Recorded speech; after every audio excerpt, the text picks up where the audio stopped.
Welcome back to the Bass Hive HiveCast. Before we get started, I just want to say thank you very much everyone who was supporting the Shapes one last time. All the messages and comments were really great to hear, and I'm glad that everyone's enjoying it. Today is a very exciting one because this is actually long overdue, because when Bass Hive first started, the first ever exclusive interview we did was with my guest today, Soulecta. That's good on, man. So it's good to have him here to do it properly, do it in person. Yep. And I mean, we've featured you so many times now that as an actual indication that the first suggestion on my predictive text is like and Soulecta. Genuinely, every time I go to type something, because I've done so much content about you. Yeah, you certainly have. So it feels good to actually be sat down. Yeah, I know, sitting down talking. Yeah. Obviously, it's been last 12 months has been crazy with everything going on in the world, and but it's good to be able to actually meet up and actually have a chat. Yeah. So I mean, first and foremost, for anyone who doesn't know, who is Soulecta? Introduce yourself. Let us know what you do. Well, I'm basically a new UK garage producer. I'm part of a movement for the last 5 years. Been trying to make garage sort of relevant and big again, sort of thing. I've been part of that whole movement, and that's pretty much what Soulecta. Yeah, that's what I do, sort of thing. And how long have you been sort of in the garage scene? In the garage scene since 2015, 16. But when I said back then, there really wasn't a scene back then. It was like 10 guys making two-step, and sort of that was kind of, there wasn't many people. But so about 5-6 years now. Yeah, I think it's interesting because obviously there's been a whole crazy new wave of producers coming through. Amazing up-and-comers and everything, and you've been here through the whole rise of the genre. I've watched almost everybody come through. But people only sort of seem to be clocking onto you, like, seriously now. So what's that sort of been like from you, from the behind the curtain? Yeah, I would say when I came up with the name Soulecta and started making, because before Soulecta I was making like house music and a bit of techno and like a bit of deep house and stuff. Back then, 2014, 2013, that was like blowing up. There was that whole deep house wave. So I was kind of doing that with a couple of projects, a bit of tech house and stuff. And then a friend of mine, a bit older, who was about 10 years older than me, I used to do one-to-one production lessons, and he came round and he wanted to do like a garage project, because he said he was a garage MC. It wasn't like one of the big ones, but he was involved with, like, he knew like DJ Luck and Neat and some of the people in the old school scene, and he was like, I'm quite well connected, we should do some tracks. And so we started making some garage and sending it to we sent some to like Todd Edwards and stuff, and I realised that I really enjoyed making garage. Like, that was, I'd been into it since I was 10, but I hadn't made it because no one was making it. So, but when I started trying to make my own garage, I realised that I loved it, and then came up with the name Soulecta for the solo project, and just sort of not waiting, but it wasn't popular for years. And then 2019, it's like there were more artists coming through, and you just sort of, I guess, without a scene, you don't really, I can't do it all. I wouldn't have been able to done it all on my own, Sure. And like, massive shout out to like Conductor and the Kiwi Records for really using that platform to actually get it into the ears of a lot of people, because the internet, you're so limited in what I was only using the internet to push my music. Sure. There were barely any shows or anything, and so that's kind of that's like your introduction to garage. If we take it back even further, what's like your first memory of music? Well, I had piano lessons when I was 7, and I absolutely hated it. Completely hated it. Didn't enjoy it. Like, the teachers I had a teacher, he ended up being an alcoholic, so we got rid of him, and then had another teacher, and she was like really nasty to me, like grabbing my hand when I'm trying to play the chords. She'd like grab my hand and ram them on the it was a bit for like this was like the late 90s, so looking back on it, probably she shouldn't have been doing that, but so, and then I was into like just like Queen and like Star Wars soundtrack. They were the two things, that the only CDs I had. Right. And then my friend, like at school, basically gave me Pure Garage 2 mixed by EZ. She played me some tracks. It was Jammin', one of DJ Zink's tracks on there, and heard that, and I was just blown away. I was like, what is this? Like, I'd gone from only knowing Star Wars Episode 1 soundtrack and like Queen Greatest Hits to hearing garage, and I was like, okay, this is mad. This stuff's mad. Like, what is this? And I had the Pure Garage 2 CD. And then I've always been, always been into it ever since. Really, obviously gone in and out. I got into other music as well, as I was like drum and bass and hard house and stuff, hardcore and all that kind of stuff, and metal as well. I was into rock and metal for a bit. So right spectrum of things then. Yeah. Literally, yeah, everything that was popular in like the early 2000s. I was sort of dabbing into and stuff, and then I think when I got to 17, 18, and I was able to like drive and stuff, I got all my garage CDs out, and I just used to listen to garage in the car for like 2 or 3 years, and then started producing it in 2015, 2016. That's when I started. Am I right in saying that you're from London, live in So London? I was born in London, and I live on the border of North London. So, okay. like, if this is the border of London, I live like literally 5-minute walk, like 1 minute drive from the border. So I went to school in London. All my friends live in London, but I literally live. My postcode is technically outside, just by So when you were like coming up and like discovering this new genre, was there much of a scene for it where you were? In London, it was all old school events. Yeah. So you drive down the A406 A road, and there was like always posters up, like DJ Luck and MC&E, Artful Dodger, Norris the Boss Windross, like all the old school. There's always old school events in North London. Has got a lot of garage old school guys are from North London. It's very much. I mean, Luck and Neat, they both. There was a club in Finchley where people used to come and wanted to see them play a little bit of Luck. That was in Finchley, sort of 20 minutes from my house. So it's definitely. I think I probably wouldn't make garage if I hadn't have grown up in the area. And you were going to these like garage nights? And I went to a few in like 2011, 2012, 2013. But when I was even younger, I was probably going to more proper raves when I was like 16. Well, when I was 14, I was going to like hard house raves and hardcore raves. That drum and bass. That was when I was when I was going out. I was going out to proper raves and stuff. And obviously the old school garage events. I was going to more in my early 20s, but I just used to listen to the CDs mainly. That was mainly. So when it came to 2015, 2016, you start producing garage. Obviously, you mentioned there wasn't like much of a scene for it at the time, definitely not in comparison to what it's like now. So what motivated you to produce this genre? It's really hard one. I just believed in it. I just thought I'd spent, I've been making music for a long time. I've made different genres of music. When I was at uni, I made a bit of dubstep as well. I was making house for 3 or 4 years. I did have had some releases out with like beat, stuff on some other like underground house labels. Nothing huge, but it was only when I came up with the name Soulecta, and then I just thought this is the sound that I want to do. Like, this is me. I can produce garage naturally, very quickly and easily. It just comes naturally. It's one of those things. And my friends asked me like, why are you doing garage? Like, why don't you make house, or like something that's really popular? And I was like, it's kind of like garage is what is. I find it easy. I find it natural to make. Yeah. It's one of the. It's hard to explain really. It's just one of those things that is me. Like, it's definitely me.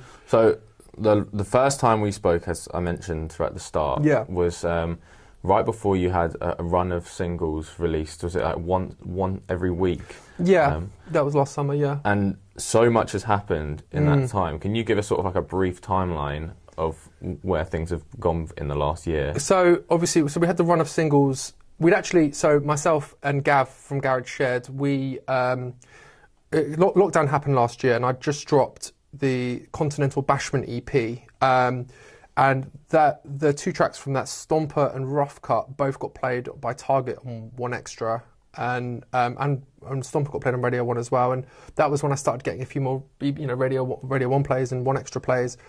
And I'd been making I was making a follow-up EP to those. I thought that EP did really well. I'm going to make something similar.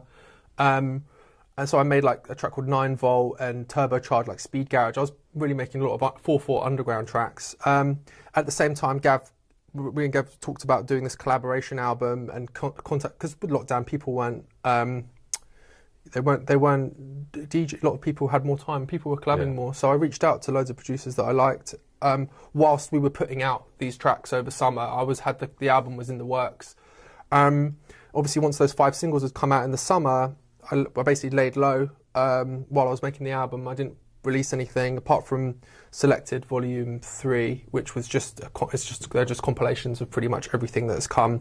that in the last year, and then we held off until January to put out We Know Speak London, and then the following singles until the album now. So that's... 'Cause it feels like you had the Continental Bashment EP, Yeah. you had them singles, Yeah. and then to me, from like I guess a fan's perspective, Yeah. you see that was sort of the end of one chapter, Yeah. and then coming into the new year, Yeah. with We Know Speak London, and then the collaborative album, that was the start of a new year. Is that how it sort of That's went? exactly... So Selected 3 was like a closure chapter of the 2020 and the end of 2019. It was like a closure where with the album's very vocal. I made the album to be like an album. I didn't want to put out an album of like four bangers, because for me, as a garage artist, like garage, if you listen to the Wookie and Todd Edwards and Sunship, like all those albums that came out back then, they were all very vocal, and like it's not, as a garage artist, I feel you've got to, if you're going to do an album, it's good to have a real broad range of stuff with vocals, have some, but it's not all going to be like underground 4/4 tracks. I wanted it to feel like something that I could go and play my auntie or something, and she'd be, oh, I like that song, you know, like with the singing on it, you know, sort of thing. I wanted it to be accessible, I think. Like that's kind of that. So Selected 3 is full of tracks that like someone who doesn't like garage will probably not get a lot of the tracks on there. But if they listen to Soulecta and Friends, there'll be tracks on there that people who don't necessarily like garage or even into dance music will appreciate more. And that's kind of what I wanted to achieve with Soulecta and Friends. So just to spell it out, the Selected compilation, because that's the third in a series. Yeah. Has that always been a sort of like, because it's a mixed project? Yeah. Is that always tracks that are already out? Or is there any like unreleased stuff in there as well? I normally put in Selected Volume 1, I did VIPs, so I took the tracks that had already come out, and I do like if it was a 2-step track, I'd do a 4/4 mix. If it was a 4/4 track, I might do a 2-step mix sort of thing. And then the second Selected, there was a couple of new ones in there. So Selected 3 was primarily all tracks that had come out, but I did a lot of remixes in 2019 and 2020. So it was like nearly 20, maybe 21 tracks on Selected 3. Wow. I threw in one VIP of Rough Cut. I threw a VIP in there that I made in literally like an afternoon, just to throw in something new.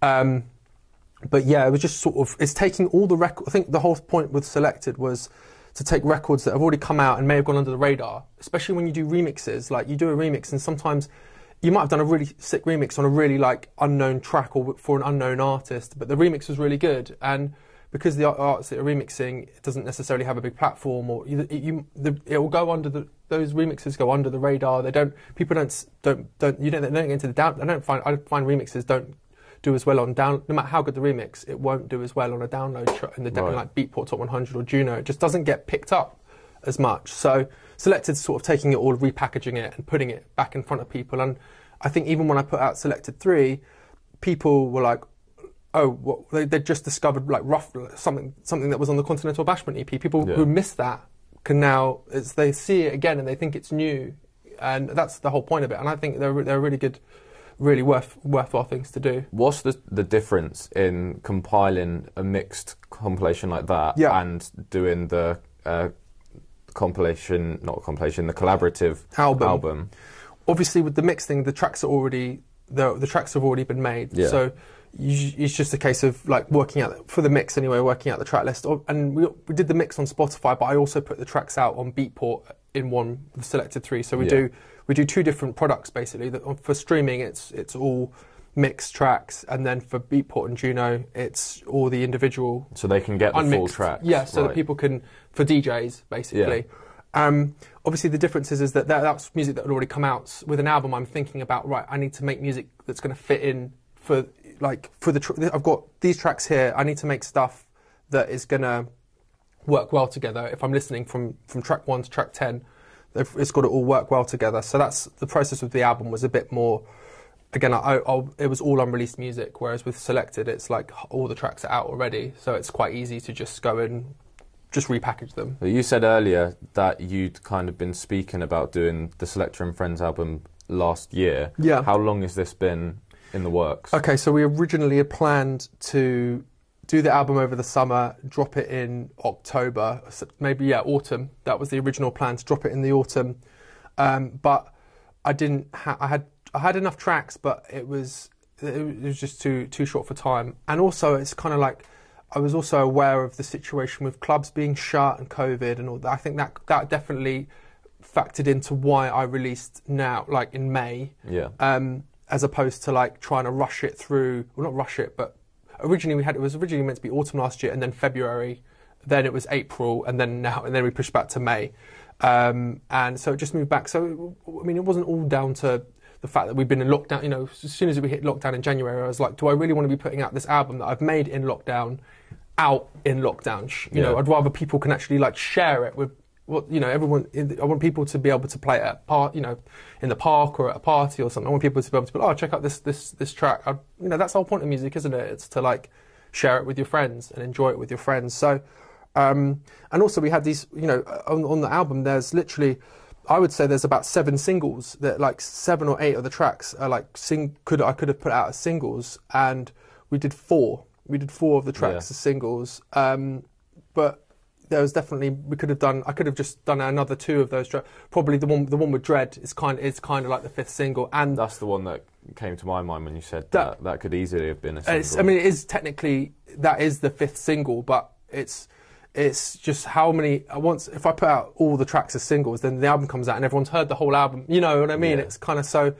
Originally we were going to have 3 singles, but we changed it to 4, and then so it's just a case of when you write an album, if you've got loads of singles, suddenly you don't have an album as such. You've just got loads of it's trying to just piece it all together. That's the main. So then, with that difficulty of you've got so many that you could choose to be singles. Yeah. How did you choose which ones were going to be the singles?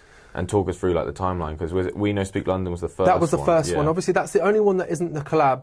That was a solo record, and the album is called Soulecta and Friends. So it was like first track is a Soulecta track, and then the Friends kind of thing. That was the whole. And I think the thing that worked well with that is you had your music video for it as well. Yes. And that was hinting at it all. Yeah. Now looking back, you see how you're on the bus, you're picking up everyone, and then out comes the whole collaboration album. So that was the whole with that track as well. It was just sort of.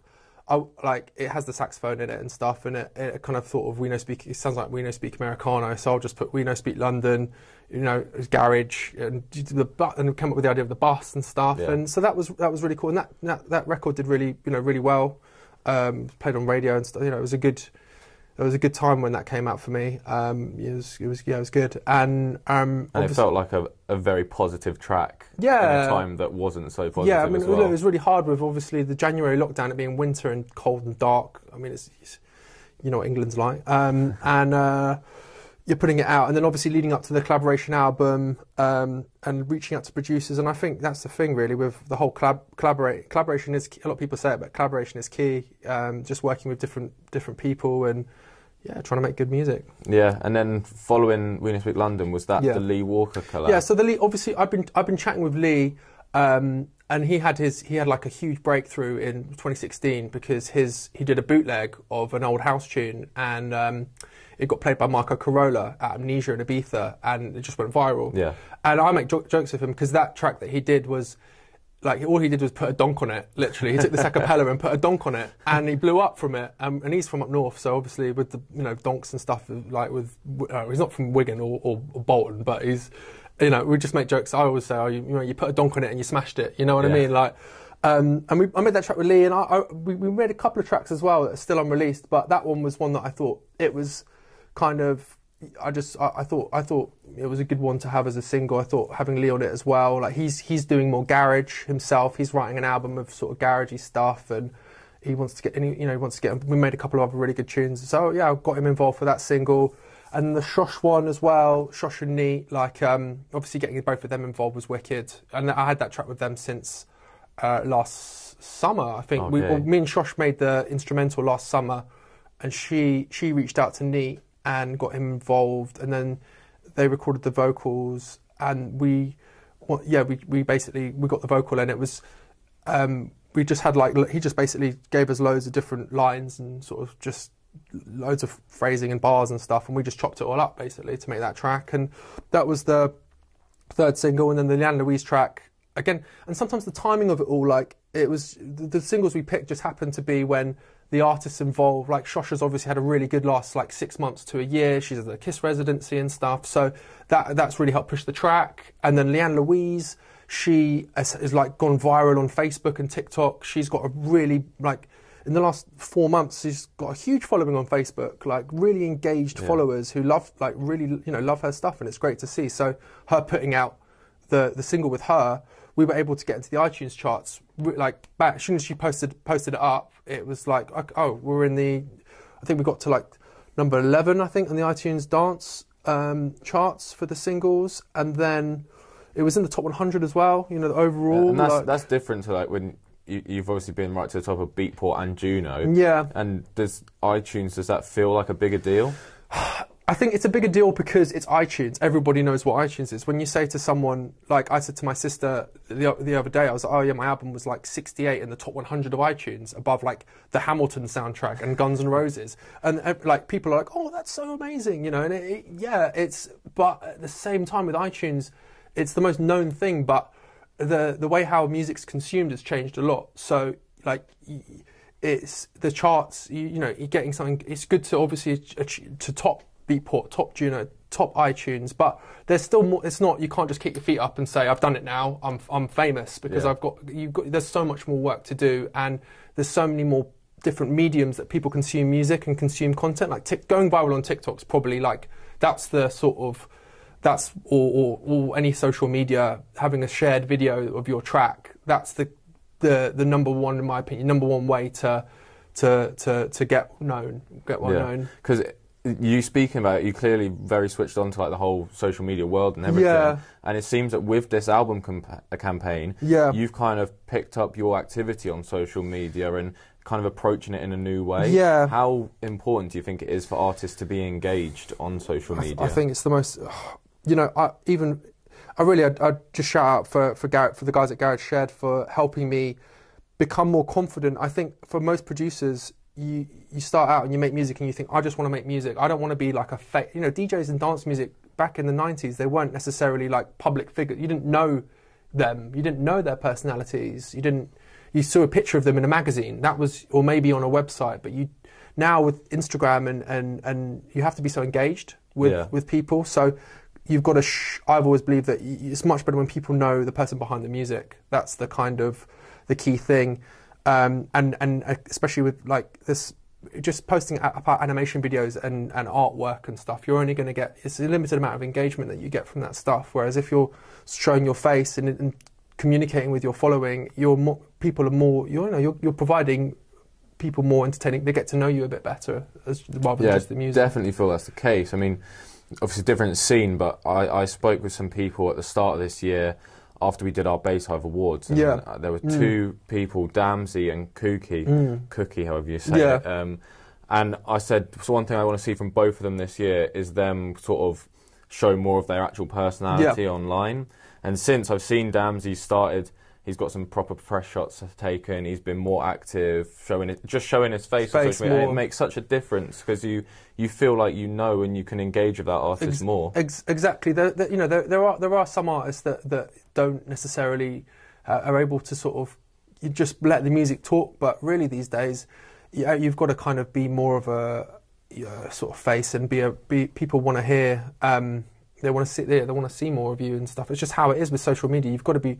It's tiring. Release days was always quite tiring because I'm like posting things and sharing. Especially I go on Facebook and I share into groups and stuff. There's a lot of things you've got to do. Facebook's impossible because you post something. You could have 1,000 followers on Facebook. You post a post and it reaches like 23 people. And they have to be posting stuff without links in it. You've got to put the link in the comments. You've got to be, try and get people to share things. If people don't share it, it doesn't reach as many people. So it's to try and push music. There's a lot of that you've got to battle with, in terms of like the social media. But that's how people find out about music is through things like Facebook, Instagram, and Twitter. Yeah. So you can't say, oh, I don't want to play this. That's the systems we have, and you have to learn to play them. Yeah. So obviously you said about release day being kind of stressful.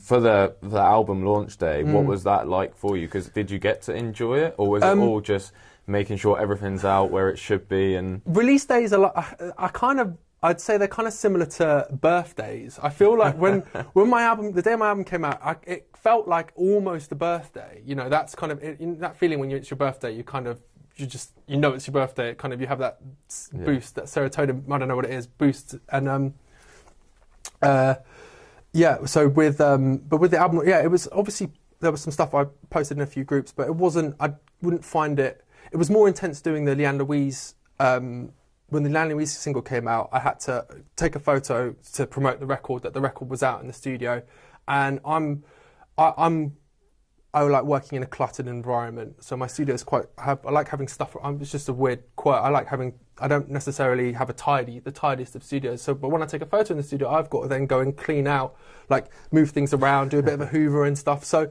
got the photo for the Leanne Louise post, and then I've seen that it's in iTunes charts, you know, and so I've got to then go and then push that. So then I've got to go take another photo, and it can be quite intense, you know. Yeah. It's even taking photos, like getting the right one and all this stuff, making sure that you're happy with it.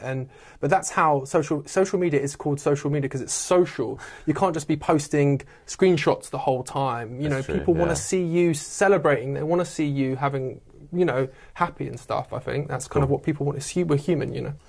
So then, with it being a collaborative EP, and you've got all these other people who are on it with you, did you feel like some of the weight was off your shoulders? Because I saw most of the artists who were there. I saw Dread and Shosh with their little canvases the boards, as well. Did that sort of take some of the weight off your shoulders in terms of promoting it? A little bit. We kind of discussed about what were the best ways to promote promote the album, and we decided that rather than just giving everybody animation videos, is much more effective to get them, you know, a photo of them holding the board. The boards is one of those things where, when, you know, music digital, you know, everything's digital these days. Obviously, 20 years ago, you maybe have CDs. I would have, if I'd put this album out in the golden era of garage, I would have been holding a CD probably, or a vinyl or something. So having a photo of holding the boards, I think that was a good. And also, everybody on the album, they're friends of mine, and you know, I speak with them on the phone. Like, me and Shosh are pretty tight. Like, we talk about everything. We don't just talk about music and stuff. Same with Dread as well. Like, so just having people involved with the whole project was people that I respect who have been around in the music industry. I mean, Dread's you know, he does things with Miley Lang, and he's toured. He's done all the big festivals and stuff. So, you know, it's good. I felt that I've made a lot of friends over the whole lockdown period, and from collaborating, you know, and making friends all over the world. People on the album. I already knew Prozac before the album, but the guys Sushi Siege and Nate Fox, they live in America, and they produce for. Nate's produced for, I think, Chance the Rapper and stuff. Wow. Like and Sushi Siege has produced for AJ Tracey. He did another track on AJ Tracey's debut album. So they do a lot of the kind of hip hop stuff.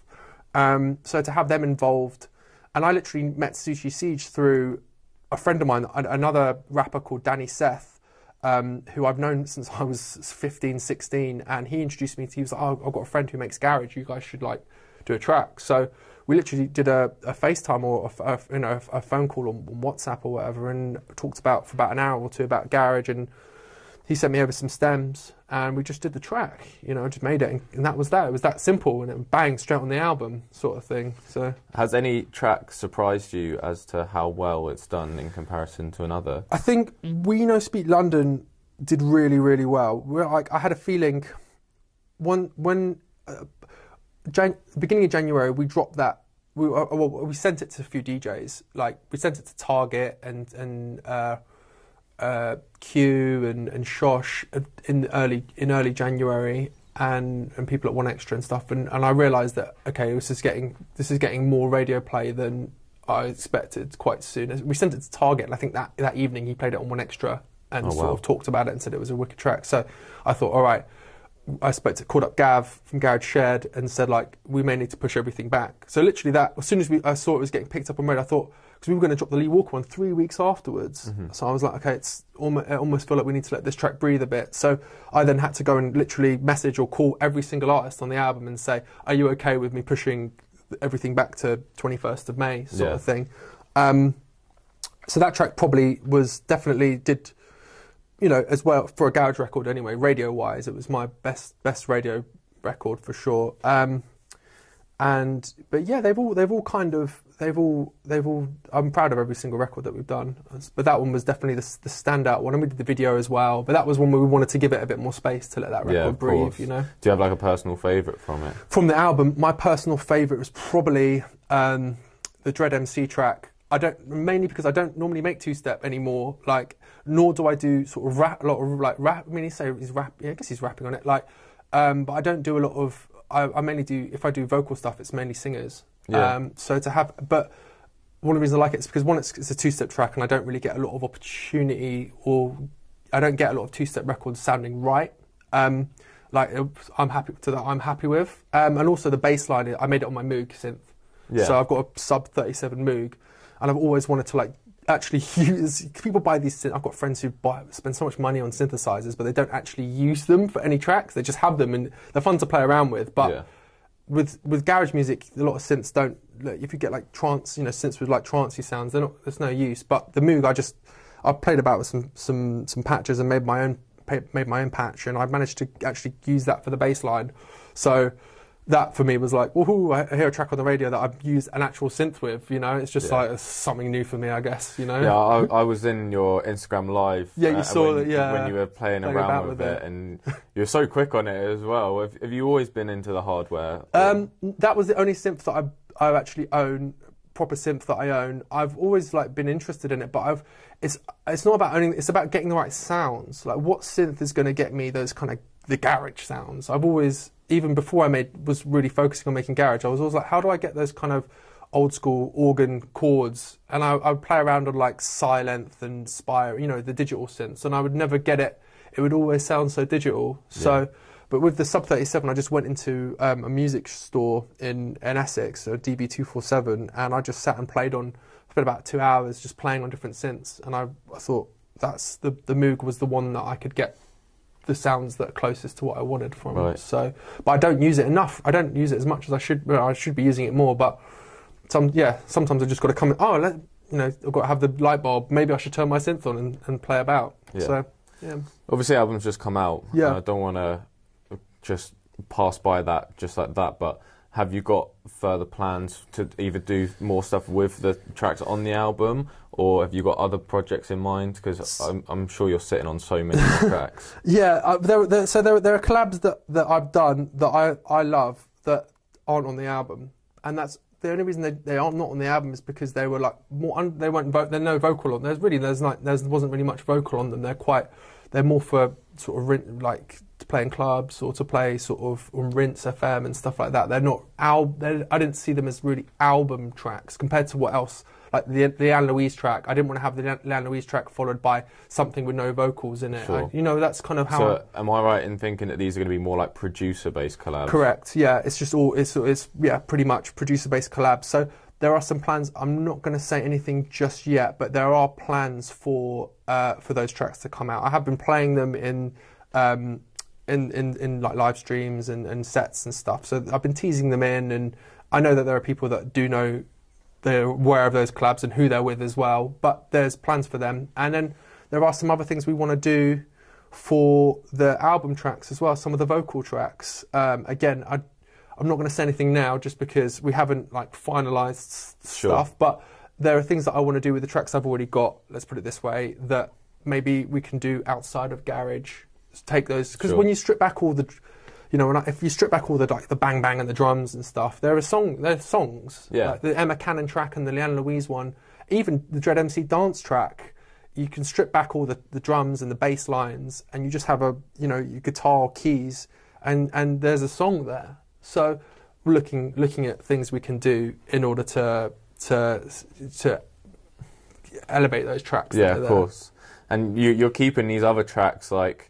You said you're using them for like live streams and mixes and Is that because you want to keep them until clubs are open again and they can get a proper run out? Do you know what? The clubs have been shut for so long now, and it's like I don't want to put out really clubby stuff while there's no clubs to be enjoyed. I mean, even tracks from the Continental Bashment EP last April that I put out, Rough Cut and Stomper, I made them for clubs. I made those tracks in December 2019, before when COVID was only in like China and Wuhan, and and then I dropped that EP just as lockdown happened. So those tracks I was hoping would get played at festivals and stuff, and I kind of thought I didn't want to put out too much clubby stuff while there's no clubs on, because you want DJ, especially with DJs, once the track's out, the track almost loses its value a little bit, because the track, everyone can buy the track now. So DJs are like, this is the way it is, but a lot of DJs are less likely to want to play it if they know that it's not an exclusive anymore. So you do have, I think now that we're getting close to clubs coming back,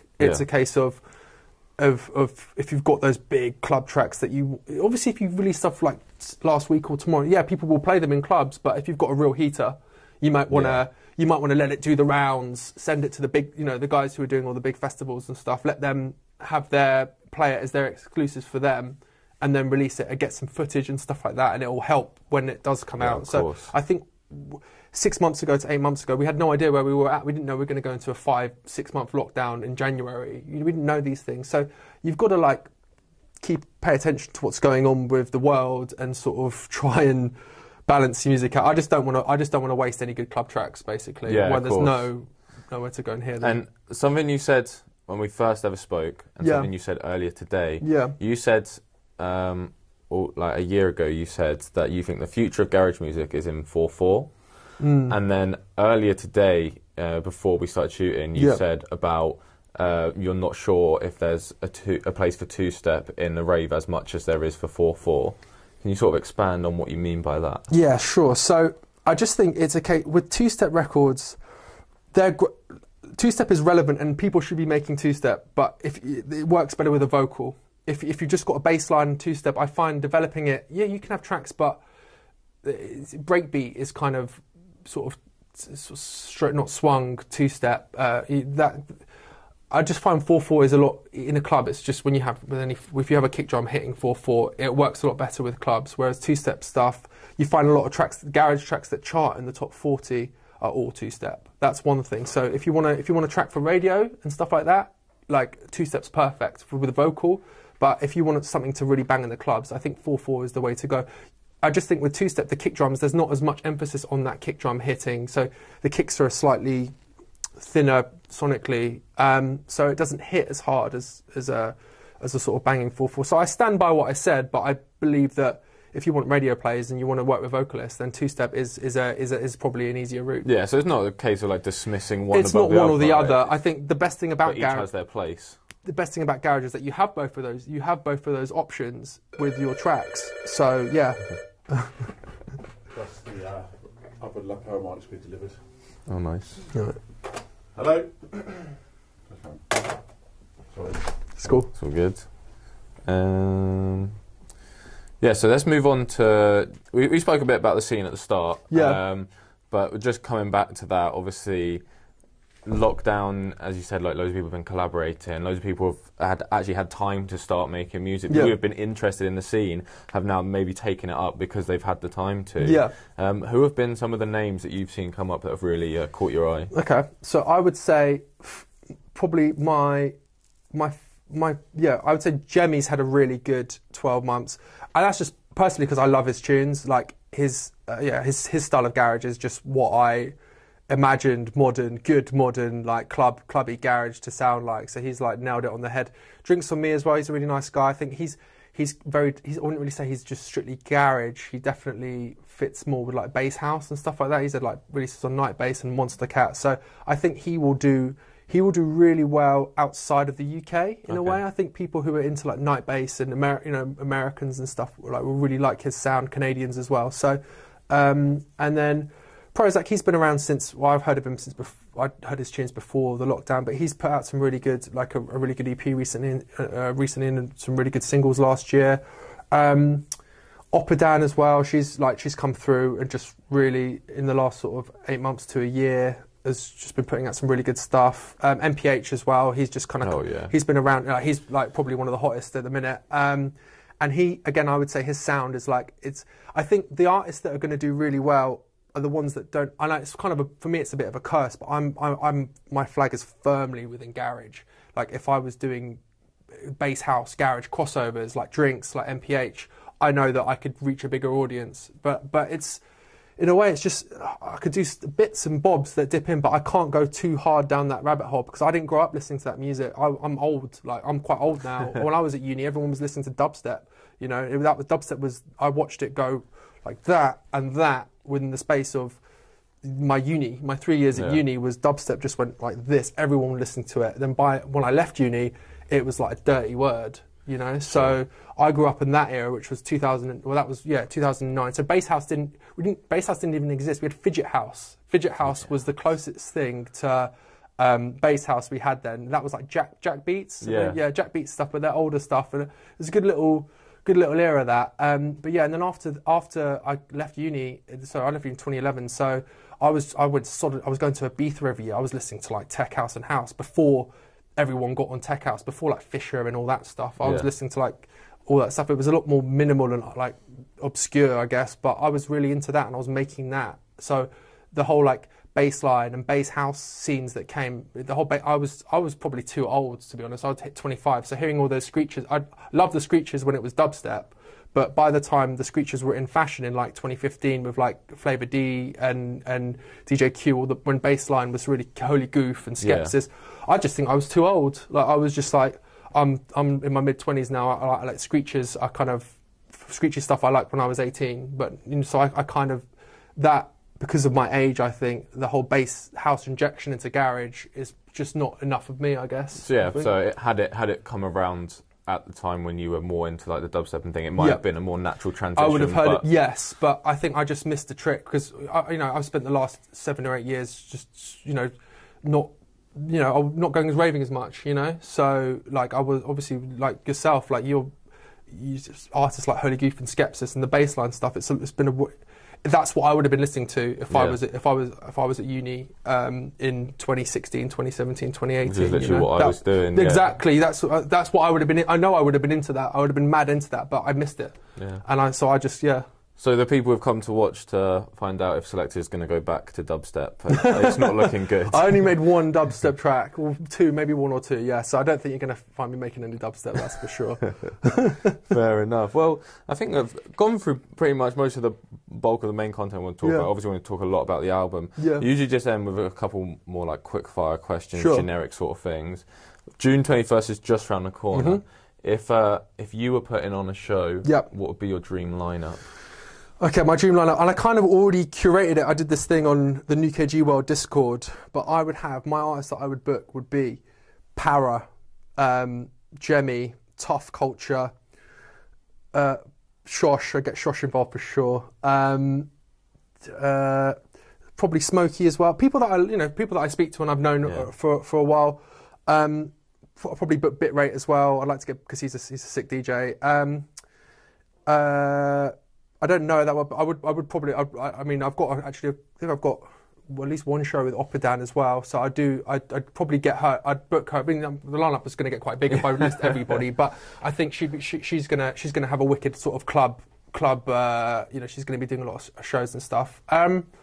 Probably Drinks on Me as well. He's a friend of mine. I spoke to him. Was speaking to him before he released the record. Really? He sent me like 20 demos before he put out his first record and stuff. And so yeah, I'd probably get Drinks involved, and let me think.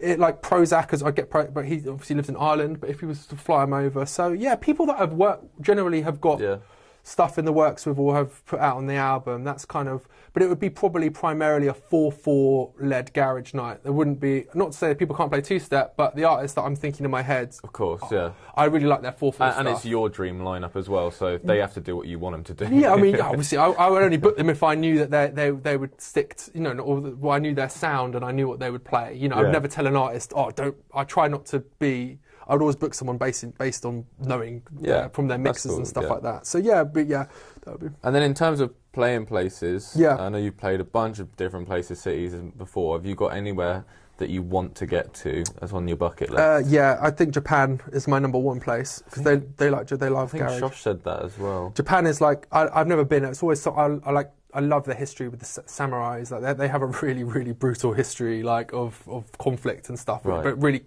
honor, like this whole honor system and stuff. So I like their history, but I also like their food and the culture and like Dragon Ball Z and all that stuff. Like there's so much stuff from Japan that I like, and I know that they love garage. They like all the vocal chops and stuff.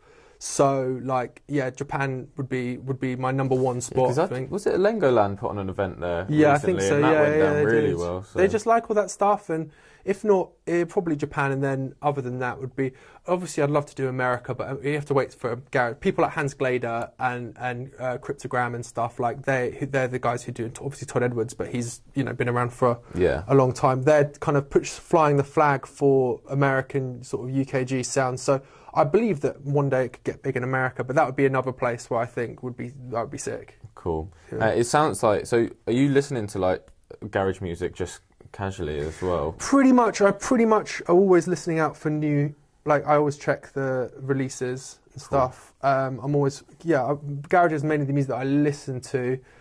At the minute I haven't even been listening to that last couple of weeks. I've been working on a few ideas and stuff, but many new garages. I obviously listen to old school garage as well, but I'm always wanting to hear new music, So that, with that in mind, bearing in mind this is probably the first day of sun we've had all month. Yeah. Could you give us a little, Shapes did the same thing, 5-track playlist, Soulecta's summer playlist? Okay, off the top of my head, number 1 track, Sammy Virgie, All Right, because it's summer anthem. I would throw in, I'm going to throw in the Leanne Louise, Something About You, because that was made for summer, that was made to be dropped around this time. So, Salute, remix of Thief in the Night by Hans Glader and DJ Q. That's really like uplifting track. Another 2, there's a Prozac remix. In fact, okay, so Prozac, for the Kiwi Cup, Prozac did a remix of Prescribed Divide, Cool Today. Got a really nice piano in there, really uplifting. All right, and then one more. Okay.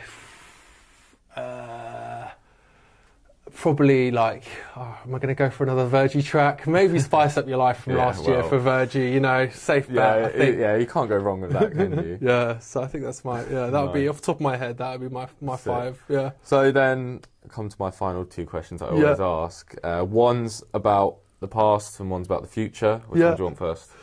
We could do the past first. So past first would be like, what is one piece of advice you'd give to your 16-year-old self? My 16-year-old self, spend more time in the studio rather than.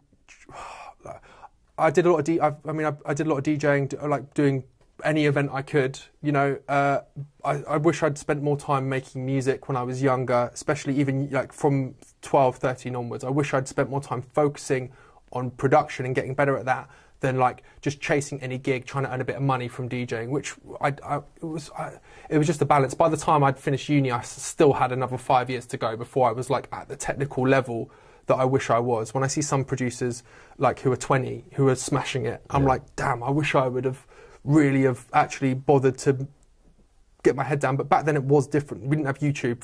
I was buying books. I was buying books and magazines, and I was like reading these magazines. Like they'd have the screenshot of the MIDI blocks, and it would be like, it's just so different. Whereas now you're like, it's Serum. You can go and find how to use Serum, a 13-part course for free on YouTube. I still stand by the fact that I learned more from YouTube than I did from 3 years of uni about production. I learned more. I'm not going to do down uni too much, but I didn't learn enough about electronic music. No, don't get me wrong, I loved uni, disclaimer. But for producing bass music, it's better to just do it and do online, watch the people that, and the uni lecturers, they're all nice and they're all, they're good people, but they may not necessarily, my electronic music, let's put it this way, my electronic music tutor in second year who did the modules for electronic music, he was a goth.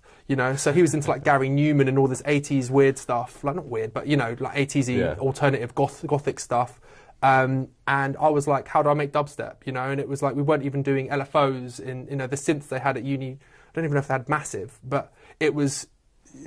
I had to do a lot of work myself. Sure. So that would be my piece of advice. And then the one in the future is, where do you want to be in 5 years' time? 5 years' time, I would love to be doing more shows. I think I'm doing bigger shows and around, just sort of with other artists as well. Some of the other guys that I've mentioned in Garage. I want to see everyone do well. I would love Garage to have a really healthy club scene and like going out festivals, like stages at festivals. There's a Garage stage, new Garage stage. Maybe we can have a couple of old school guys as well. But I really want the scene to be like, I'm not saying I don't believe it will get big as something like house, or maybe not as big as drum and bass, but at least I want it to be something, a scene.